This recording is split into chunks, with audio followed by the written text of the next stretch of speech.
Hello everyone, welcome back to my YouTube channel. তো আশা করি সবাই অনেক ভালো আছেন।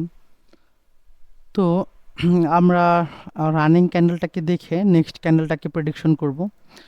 রানিং ক্যান্ডেলটা যদি সেলিং হয় তো নেক্সট ক্যান্ডেলটা আমরা সেলিংয়ের জন্য প্রেডিকশন করব। তো এটা হচ্ছে আমাদের রিয়েল মার্কেট এবং আজকে আমরা এখন পর্যন্ত তো কোনো ট্রেড প্লেস করি নাই, কারণ লাস্ট ট্রেড আমরা 17 তারিখে করেছিলাম। জাস্ট ওয়েট অ্যান্ড সি, দেখি আমাদের কী হয়। ডেফিনেটলি সেলিং হওয়া লাগবে। ওকে, সেলিংয়ের জন্য ট্রেড প্লেস করতে গেলে সেলিং। ওকে ফাইন, ইয়াস, সেলিংয়ের ডোজ যেহেতু ক্রিয়েট করে দিছে। ও নো, এখন আমরা রানিং ক্যান্ডেলটাতে সেলিংয়ের জন্য ট্রেড প্লেস করব, কিন্তু যেটা ইম্পর্টেন্ট বিষয় সেটা হইতেছে আমাদের সেফটি লাগবে। আর একটু উপরে যাওয়া লাগবে। কি একটা বিরক্তিকর বিষয়, এন্ট্রি দিচ্ছে না। রিয়াল মার্কেটে ক্যান্ডেলের রিয়াকশন আমার একদমই পছন্দ না। বাট ওকে ফাইন, আমি এখান থেকে একটা ট্রেড প্লেস করে দিছি। ঠিক আছে, আমার ট্রেডটা বাজে জায়গাতে পড়ে গেছে, মার্কেট মিডলিং থেকে পড়ে গেছে। নো প্রবলেম, আমাদের রানিং ক্যান্ডেলের চান্স থাকবে এই সেলিং লিকুইডিটি পয়েন্টটাকে ব্রেকআউট করা পর্যন্ত। তো ওকে, এটা আমাদের একটা হাই চান্স থাকবে। তো দেখি আমাদের রানিং ক্যান্ডেলটা কি করে, সেলিংয়ের ক্যান্ডেল। ঠিক আছে, আমি নর্মালি ওটিসিতে একটু বেশি ট্রেড প্লেস করি, কারণ রিয়াল মার্কেটের ক্যান্ডেল রিয়াকশন আমার একদমই পছন্দ না। এই ক্যান্ডেলের মুভমেন্টে আমি বুঝতে আমার বিরক্তিকর লাগে আর কি। ক্যান্ডেলের হাই চান্স থাকবে এই ক্যান্ডেলের লিকুইডিটি পয়েন্টটাকে ব্রেকআউট করার। ওকে, তো যেহেতু ওয়াও ভেরি গুড, দেখেন আমি বলেছি লিকুইডিটি পয়েন্ট ব্রেকআউট করার বাই গ্যাপ। ঠিক আছে, গ্যাপের মাধ্যমে, ঠিক আছে, আমাদের লিকুইডিটি পয়েন্ট ব্রেকআউট। ওকে, তো ক্যান্ডেলের টার্গেট ছিল এই এরিয়া পর্যন্ততে। তো রানিং ক্যান্ডেলটাতে আমরা ট্রেড প্লেস করতে পারবো না। তো দেখেন আমাদের 18ই মে একটা ট্রেড প্লেস করেছি, অনেক পার্সেন্টেজ কম দিচ্ছিল। তো এরপর আমরা প্রফিটেবল ট্রেড আমরা এখানে করেছি শুধুমাত্র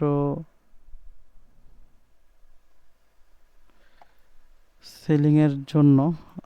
তো আমরা এই মার্কেটে ট্রেড প্লেস করবো না। আমি ট্রেড আসলে এখানে বিরক্ত লাগতেছে আমার রিয়াল মার্কেটের ক্যান্ডেল রিয়াকশনটা। তো যারা যারা আমাদের টেলিগ্রাম গ্রুপে এখনও জয়েন হয়নি তারা অবশ্যই আমাদের টেলিগ্রাম গ্রুপে জয়েন হবেন, এবং বাইনারি রিলেটেড কোনো কোশ্চেন থাকলে আমাকে বলবেন, আমি রেসপন্স করার ট্রাই করব। রানিং ক্যান্ডেলটাতে সেলিংয়ের জন্য প্রেডিকশন করা যায়। ঠিক আছে, এখানে আমাদের ভেরি গুড কনফার্মেশন পাচ্ছে না ক্যান্ডেলের।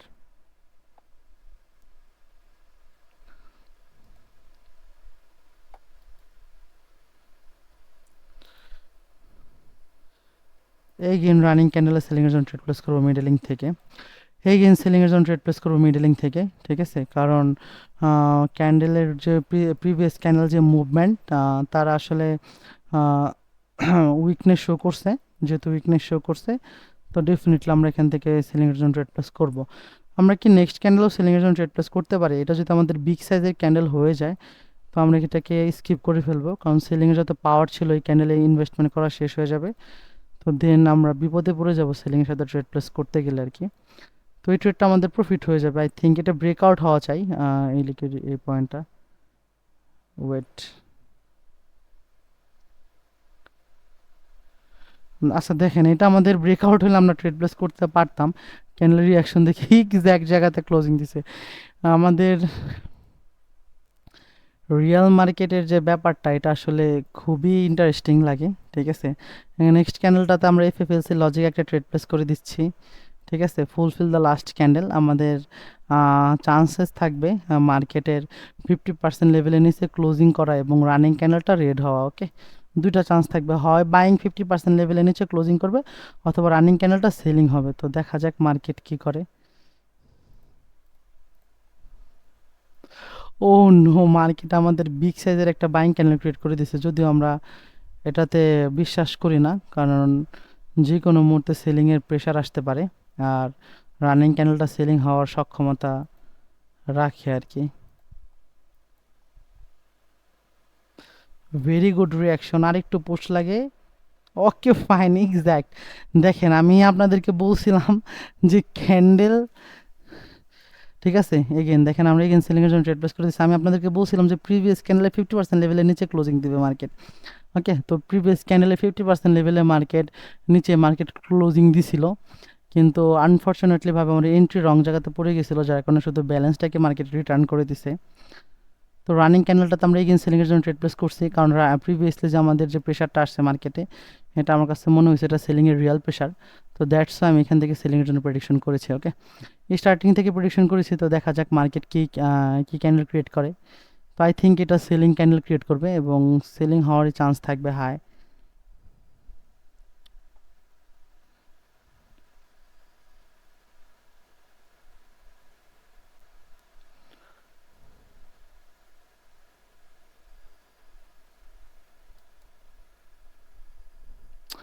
ক্যান্ডেল কনফার্মেশনে দিচ্ছে না, মিজাজটা খারাপ করতেছে ক্যান্ডেল।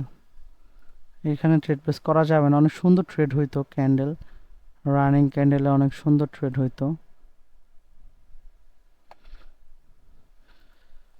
আচ্ছা ফাইন, এইখান থেকে যদি আমাদের কোনো সেল ক্যান্ডেল বের হয়, আমরা 5 মিনিটের জন্য ট্রেড প্লেস করে দেব। আমরা এই মার্কেটটাতে দেখি।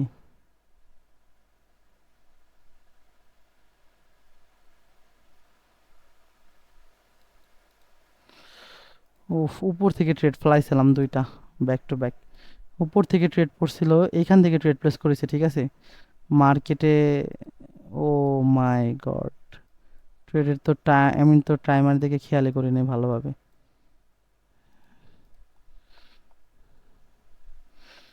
মার্কেটের এখান থেকে সেলিং ফল আসার কথা আর কি, ঠিক আছে।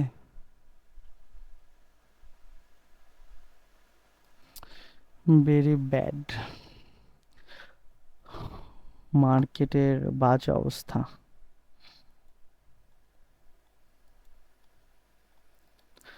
উপর থেকে ট্রেড প্লেস করছিলাম উইক ট্রেড, বাট আমি টাইমের দিকে খেয়াল করি নাই, আমি জানি না রানিং ক্যান্ডেলটা কি হবে।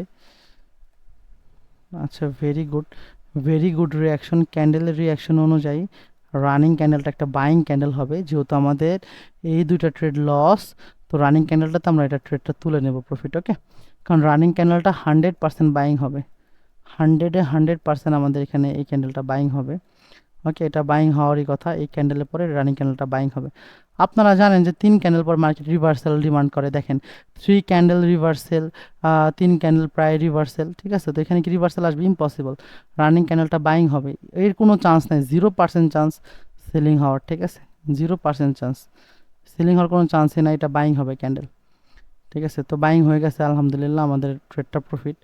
তো নেক্সট ক্যান্ডেল চাইলে আমরা ট্রেড প্লেস করতে পারি, ঠিক আছে। নেক্সট ক্যান্ডেল আমরা সেলিংয়ের জন্য ট্রেড প্লেস করতে পারি, কিন্তু ট্রেড প্লেস আমরা করবো না। তো অলরেডি আমরা 10টা ট্রেড প্লেস এখানে করেছি মার্কেট, ঠিক আছে। তো এখান থেকে আমাদের 3টা ট্রেড লস, 7টা ট্রেডের প্রফিট। আমাদের এই ট্রেডটা লস যেত না, কারণ আমি যদি টাইম দেখতাম যে 30 সেকেন্ডের ওভারে আমাদের উইক ট্রেড দেখাচ্ছে, আমরা যে লজিকে উইক ট্রেড করে থাকি ওটা যদি 30 সেকেন্ডের ওভার হয়, তখন আমরা উইক ট্রেডগুলো করি না। তো যেহেতু আমাদের ওভার হয়ে গেছিলো, বাট আমি খেয়াল করি না, এবং আমি এই পয়েন্টটা থেকে একটা উইক ট্রেড করি, এটার উপর থেকে উইকের জন্য ট্রেডটা ফালাই আর কি। তো তারপরে দেখি আমাদের রং টাইমে ট্রেড পড়ে গেছে, তো যার কারণে ট্রেডটা আমাদের লস ক্রিয়েট করে। তো আদারওয়াইজ আমাদের এখানে 2টা ট্রেড লস যেত না, তো আমি লস রিকভার করে ফেলছি। Just wait and see candle. দেখেন আমি আপনাদের বলছিলাম না যে রানিং ক্যান্ডেলটাতে সেলিংয়ের জন্য ট্রেড প্লেস করা যায়, হয়েছে সেলিং বলেন, কিন্তু বিরক্ত লাগছে। তারপর আরেকটা ট্রেড আমরা এখান থেকে প্লেস করব, এই পয়েন্টটা থেকে আরেকটা ট্রেড আমরা প্লেস করব সেলিংয়ের জন্য। ওকে, সেলিংয়ের জন্য ট্রেড প্লেস করব। সেলিংয়ের এখন মার্কেটের টার্গেট কোন এরিয়া পর্যন্ততে? মার্কেটের টার্গেট হচ্ছে আমাদের এই এরিয়া পর্যন্ততে মার্কেটের টার্গেট। এখন যদি এক ক্যান্ডেলে টাচ করে ফেলে, যদি 1 ক্যান্ডেলে টাচ করে, তাহলে হইতেছে আমরা ট্রেড প্লেস করব না, আদারওয়াইজ নেক্সট ক্যান্ডেল আমরা এগেন সেলিংয়ের জন্য ট্রেড প্লেস করব। এখন দেখা যাক ক্যান্ডেল কি করছে। অলরেডি যে পয়েন্টে টাচ করছে এখানেও আমাদের বায়ার্স অ্যাক্টিভ রয়েছে আর কি।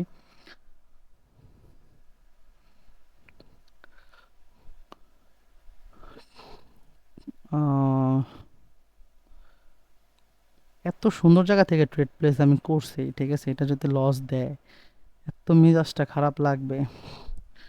রেড হইলে বেশি হ্যাপি হব, রেড হওয়া দরকার রানিং ক্যান্ডেলটা, কারণ আমি প্রেডিকশন করছি রেডে। ওকে ফাইন, তো আমাদের আলহামদুলিল্লাহ এটা আমাদের রেডি হয়েছে, বাট রেডের ডোজি মানে হইতেছে আমাদের রেডি হয়েছে। ওকে, তো ব্যাক টু ব্যাক দুইটা ডোজি হয়েছে, এটাও আমরা সেলিংয়ের জন্য প্রেডিক্ট করতে পারতাম, এটাও সেলিংয়ের জন্য প্রেডিক্ট করতে পারতাম।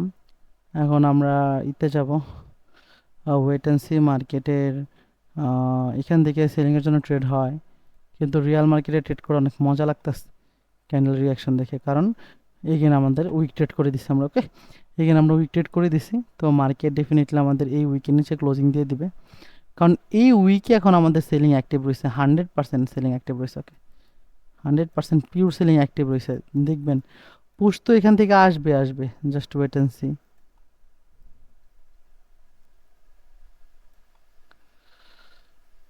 100% এখানে সেলিং অ্যাক্টিভ রয়েছে, ও যাই করুক না কেন সেলিংরা এখান থেকে পুশ ক্রিয়েট করবেই, যাই করুক না কেন, যত রিয়াকশনে দেখাক না কেন। ইয়াস, ফাইন, আই নো এখান থেকে সেলিংরা পুশ ক্রিয়েট করবেই, ঠিক আছে।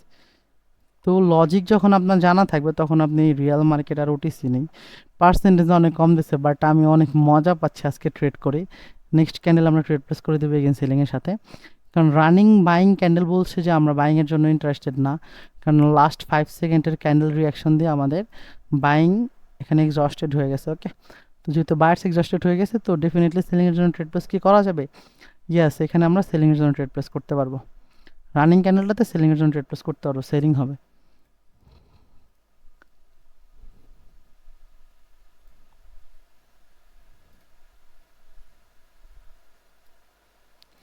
এক্স্যাক্ট টাচ করে উপরের দিকে মুভমেন্ট ক্রিয়েট করছিল ক্যান্ডেল, ঠিক আছে। সেলিং হবে, রানিং ক্যান্ডেলটা সেলিং হবে, আমি বলছি রানিং ক্যান্ডেলটা সেলিং হবে। ওকে, বাইং হইতে পারবে না, রানিং ক্যান্ডেল বাইং হইতে পারবে না, সেলিং হবে ক্যান্ডেল। সেলিং এর দিকে পুশ চাই, সেলিং সেলিং। এটা কি প্রফিট হয়েছে? ঘুরাই দিছে আমার ব্যালেন্স, ডোজি ক্রিয়েট করছে। যাই হোক, আমরা কি নেক্সট ক্যান্ডেল ট্রেড প্লেস করতে পারি যে না, কারণ doji indecision of the market, তো doji indecision of the market, ঠিক আছে, বাট এটা আমাদের ডোজি ছিল না, এটা আলাদা বিষয়, এটা অন্য কনসেপ্ট খাটছে এখানে। তো ইনডিসিশন অফ দ্য মার্কেট, তো যার কারণে আমরা এখান থেকে ট্রেড প্লেস করবো না। তো ভিডিওটি কেমন